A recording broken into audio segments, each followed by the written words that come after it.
Go ahead, put it on real tight. Hope you brought your best tonight.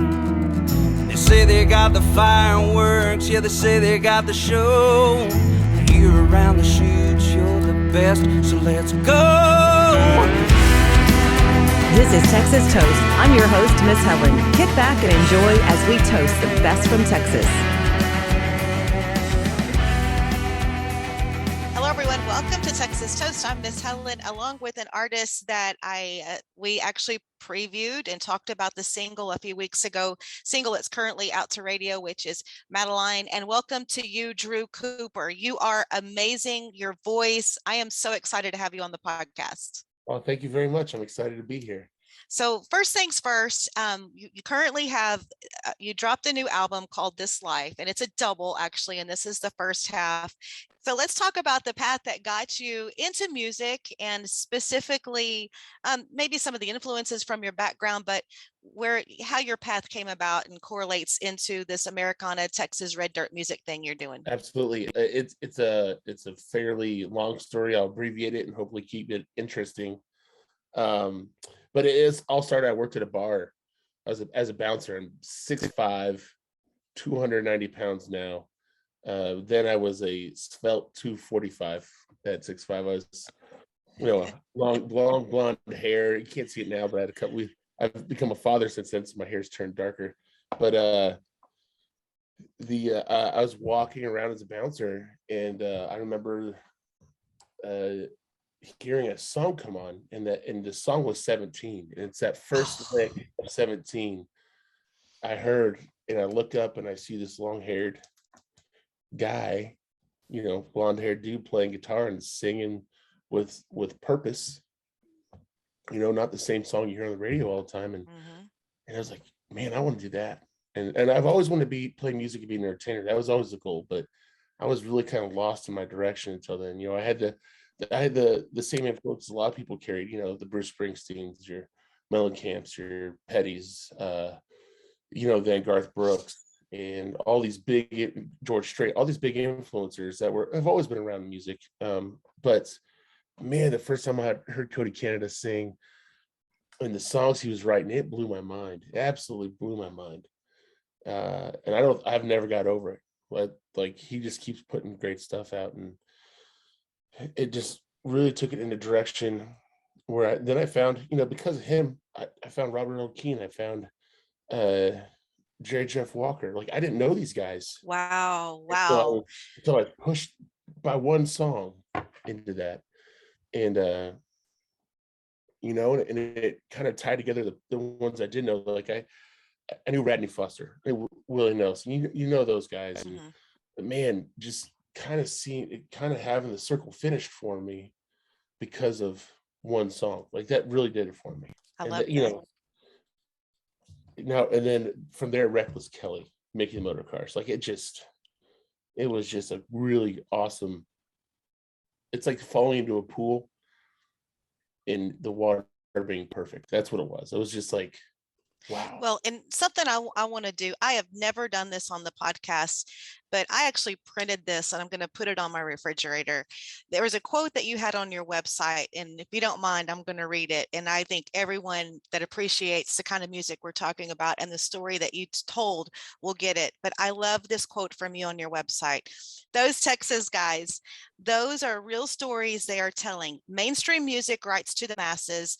Those guys just write their lives. It's all about the song and the camaraderie, a kind of potluck mentality. It's not what you take from the table, it's what you bring. And I printed that with Drew Cooper's name on it. And I just love the story that you just told and tying into that quote from your website. That's how I've always looked at it. And honestly, having that mentality of a potluck, like the idea of a potluck, it's, you don't want to be the person who brings the worst meal to the table. So you're like, you don't want to be the person that brings like really bad deviled eggs, and like, no one ate my deviled eggs. Why? So it made me become a better artist and really, really focus on my songwriting instead of just trying to put stuff out, and I don't expect to put everything I put out to be great. because there's some stuff I did that was when I was younger that I look back and I'm like, if I could take that song back and hide it, I would. But it's all part of the journey. So, but it's unreal just the way it's a music community. It really Mhm. is a music community. Yes, I call it, it's like a family. And like when we all get together and go to different shows, or we're at the different awards or benefits or a music festival, it literally is like a family reunion. It's like you haven't seen each other in so long and you're just hugging and catching up. So definitely it is like a family. And then you recently just played a show with Robert Earl Keen. Yeah, last Friday, that was surreal. Trying to explain it to people who don't understand the impact that he's had on the kind of music I make. I'm like, yeah, it's I don't know how to I try to be like, it was just crazy to have him. So when we get there, we unload our stuff.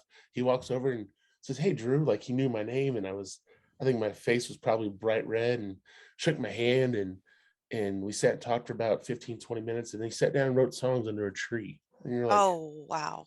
like, is this real? Is this really happening?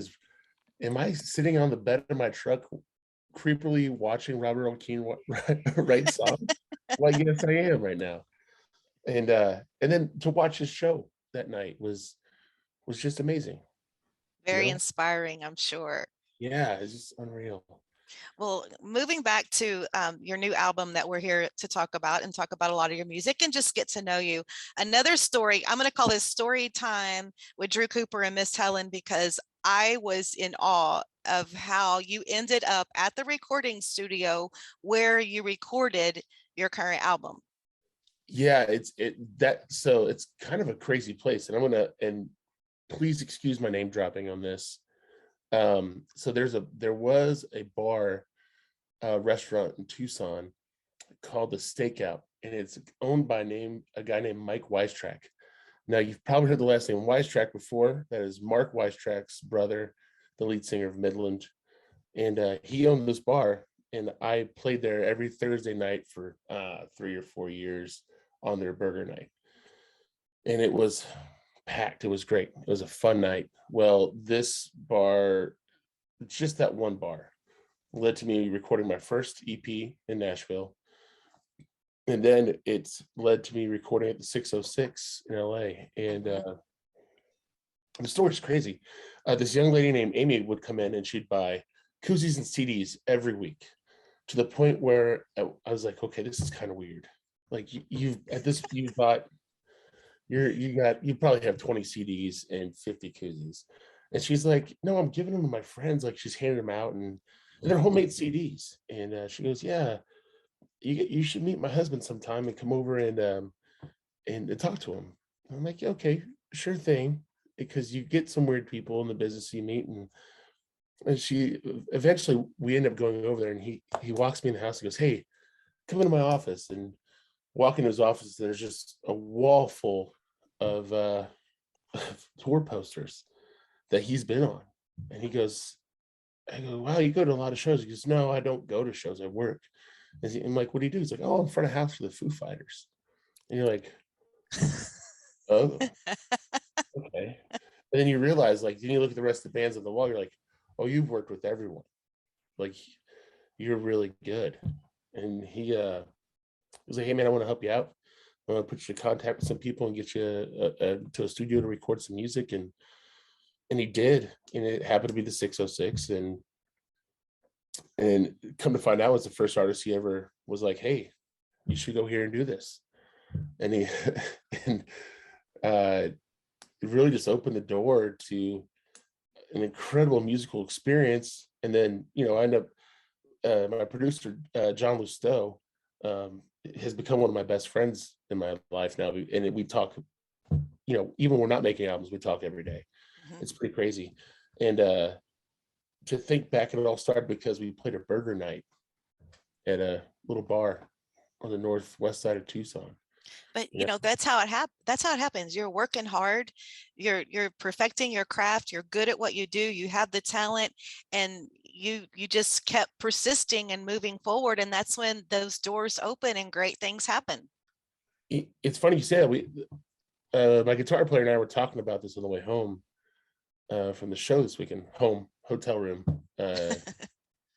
On the way back to the hotel room, he goes, so what do you think is the difference between the guys you started out with and the guys that are still around?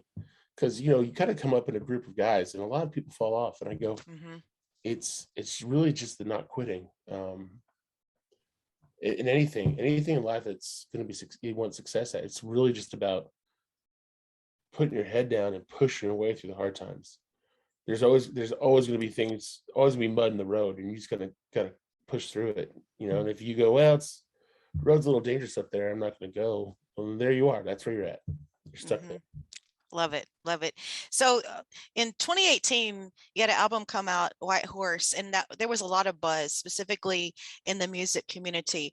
So I'm going to kind of contrast and compare something here. Where did you record that one?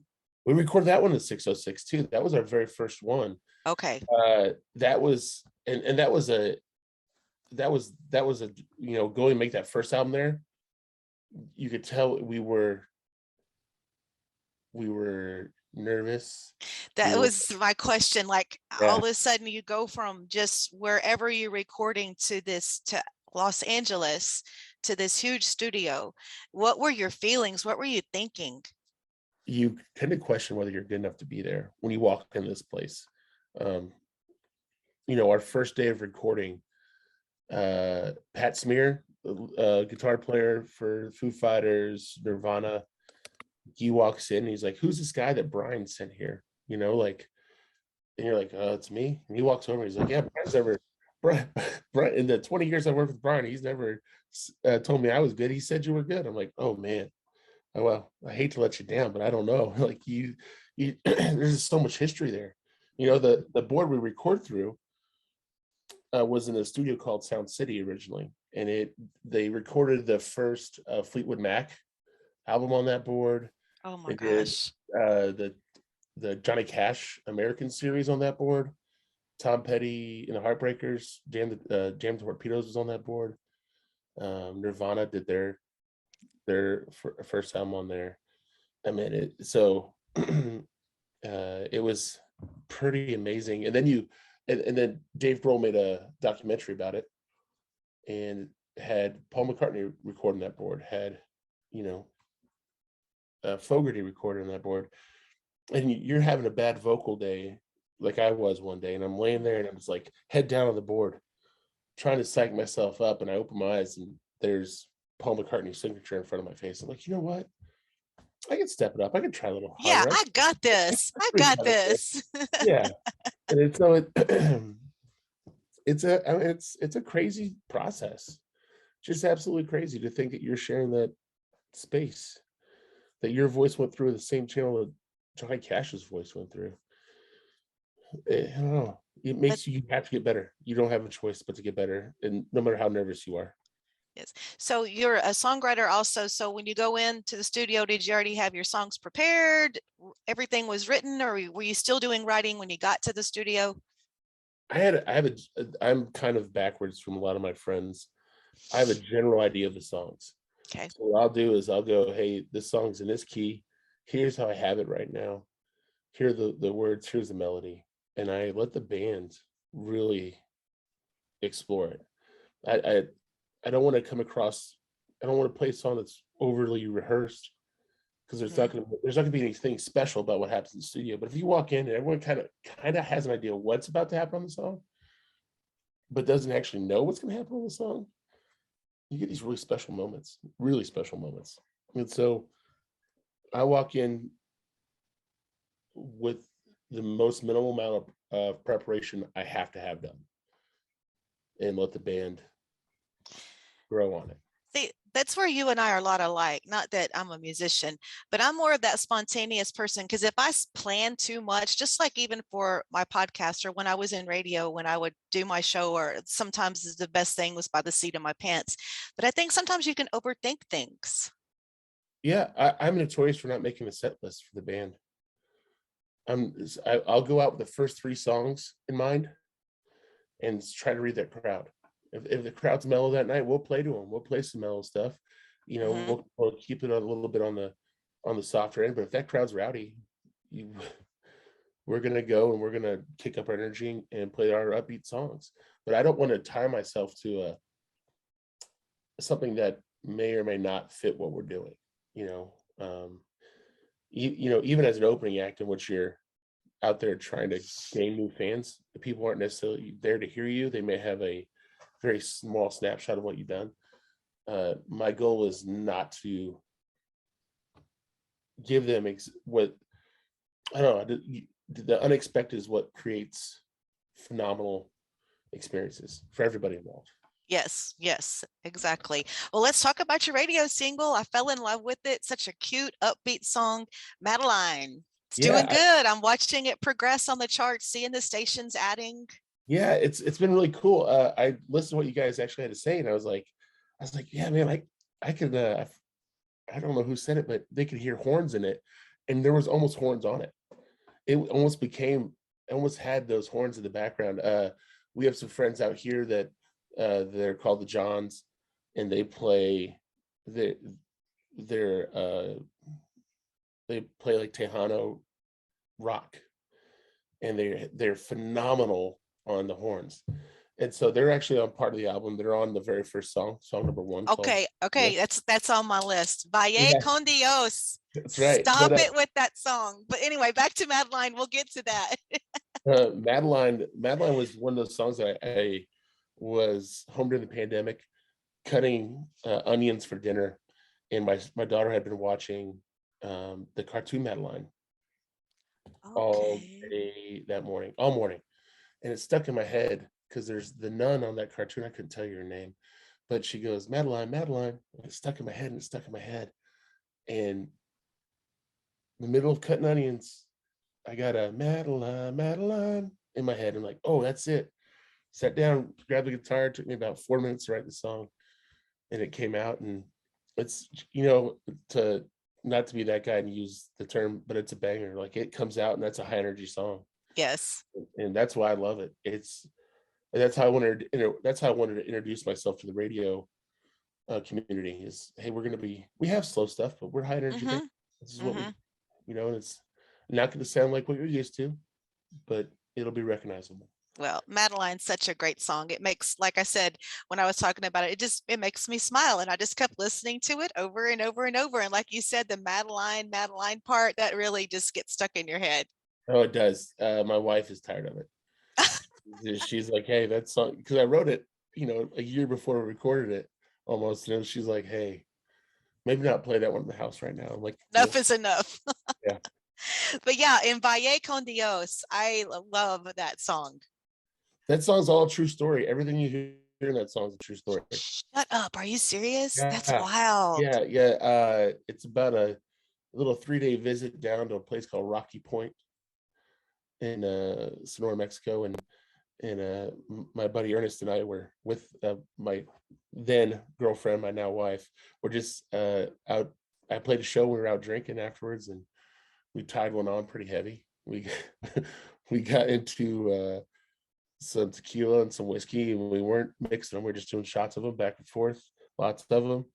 And coming out of the building, I stumbled down the stairs and bumped into Ernest and knocked him down the stairs. And he fell into some federales, and he did go to jail that day. But we busted him out, $26 to get him out of jail. And it you know, everything else all happened that weekend. It was just a crazy little 72-hour period of debauchery. True story, true life story right there in that song. Because I was just following along. I love the beat, love the whole thing. It's just kind of like in my wheelhouse. But that is so interesting to know. True story on that. And then kind of on a serious note, you have your title cut, which is This Life. Yeah. This Life was, you know, it's probably been the longest songwriting process for me ever. I've had this idea for this song since I started playing music. And you know, I got into music when my son was about 4. He'll be 16 this year. I started, you know, I had a wife and son at home. We were getting by hand to mouth, and I decided to start playing music and give up a good job. And you know, all the pressures and the worries that go along with that about letting people down, and some people verbally being upset with you about it, you know, like, Mm-hmm. what are you doing? You have this at home, you have to take care of this. And it you know, it really beat me up for a while, and then it started working out, and music started paying off. And you know, I was a happier person because I love playing music, but it's a, you know, it's a hard choice to make. And so that song's about that process from letting people down to getting to a point where it's okay, you know, where it's like, it's a growth. And I think we all go through it, and that's why that song was important to me to get out and put as the title track to the album in the entirety of the double album. So it's one of those, I don't want to say it's not a victory story by any means, but it's a real life story. I think a lot of people go through that process. You know, Another one, yeah, I loved on there is Every Note. yeah. And so Every Note was a cool song because I wrote all the lyrics, had a general idea for the chord structure, and then I got in there and I told the band, I go, hey guys, this is the least finished song I have. So whatever we do today, you're going to be songwriters on it. Oh, so cool. I gave all the guys in the band, and you know, our producer, our photographer that was out there with us that day, everyone got a songwriting credit on it because they all added to it. So it was a really cool, really cool experience, and it's got that 60s, late 50s, early 60s vibe to it, which is fun to play. You know, it's more of a crooner song for me. So it's, yeah, it was cool. That is super cool. I love that. And then you have a cover on here from John Prine, Angel from Montgomery. Yeah, I'll tell you this. The same way that Cody Canada changed the way I did things, John Prine did that too, and Miss Bonnie Raitt as well. And I heard their live version of them together sing it, and I still probably once a week, maybe twice a week, throw that on and just do something with that on. It's so good. They are so good. It's just incredible what they do and how they do it. Like Bonnie Raitt's voice is probably one of the best voices you'll ever hear. And then John Prine's songwriting, yes, one of the best you're going to hear. And then so you put them together and you're like, okay, how does this go wrong? And it doesn't. It goes extremely right in every single note. And you're like, gosh, this is amazing. And so I told myself one day that if we can manage it, we would record it. And so, and when we recorded it, it was just like there's a part that got cut out on that recording that says, hey guys, I'm going to give this a try. If it doesn't work on the first 2 tries, we're just going to scrap it. And that was the first try. It was just a one take. Here it is. Wow, love that story. So, okay, so this is the first of a double. So when can we expect the double? Do you have that scheduled yet? It'll be coming at the end of August. Oh, cool. We don't know what day in August yet, but it'll be here at the end of August. And the 2 albums will be similar, but you're going to notice the difference. The second one definitely has more of a country tone to it, but we're not talking pop country. We're talking, oh, of course, I know, yeah, like honky tonk country. We do have a couple covers on this one as well. I don't want to spoil it, but we have some cool stuff done, and we have some really great guest players. We have Jody Bartula from the Cody Johnson band, who does the fiddle on Madeline, and it does the fiddle on the couple other songs we have on the second album too. Oh, that was perfect. You're segueing me right into where I wanted to talk about your band and who's a part of your band. So right now, so if you've ever been a part of a band, it's really, you try to keep the door from revolving. So I've had a bass player who's been with me now for 8 years. His name's John June. He is kind of like, well, he is the most adult person in the band. He's quite a bit older than us, but he's a player, and he brings a lot of maturity and a lot of wisdom and a lot of great one-liners, comedy wise, to the band. And then right now we have a drummer named Tad Jacobson, and Tad's been playing with either with me or my buddies for the last 5 years. So Tad's has a familiar face, and he brings great energy and consistency to the back of the band. And we have Austin Sweeney on the guitar right now, and Austin is a riot. Like, hell of a player to begin with, but then guy's just funny. It is funny. And then we try to travel as a 5-piece whenever we can. We have Jim Bachman as other guitar player, and Jim was out with me this weekend when we opened for Robert, and the guy's just a tasty player. He knows when to play and when not to play. And that's the sign of a great player, knowing when not to play. Anyone can play, but you got to know when to sit back, and then that's Jim. Well, this has been an incredible interview. I'm so happy that we have your music, that we've had you on the podcast. And anything in particular you're looking forward to coming up, as far maybe like shows or some big shows coming for you? This upcoming weekend, the 13th and 14th, 13th in McCurville. Beautiful. Yeah, playing. I have my favorite little dive bar in Texas is there. It's called Fritzer's.